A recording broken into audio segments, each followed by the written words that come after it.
స్వామివారి దేవాలయం పూర్తిగా ప్రతి శిల, ప్రతి రాయి, ప్రతి స్తంభం, ప్రతి కుడ్యం, ప్రతి గోపురం, ప్రతి మంటపం ఇవన్నీ కూడా వైఖానస ఆగమ శాస్త్రంలో మరీచి మహర్షి చెప్పిన ఆలయ వాస్తు శిల్పశాస్త్రం విమానార్చన కల్పం అనే గ్రంథం ఆధారంగా నిర్మించబడింది.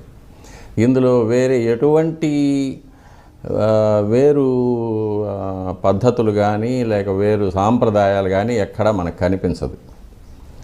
కాబట్టి అందులోనూ ఎటువంటి రహస్యాలు లేని చాలా సింపుల్ స్ట్రక్చర్ తిరుమల దేవాలయం. విస్తీర్ణంలో కూడా చాలా చిన్నది మిగిలిన దేవాలయాల్లో పోలిస్తే. ఇక్కడ ఉన్న పూర్తి ముఖ్యత్వం స్వామివారి అనుగ్రహం, స్వామివారి దర్శనం, ఇవి తప్ప దేవాలయంలో వేరే ఎటువంటి భౌతికమైన రహస్యాలు ఏమి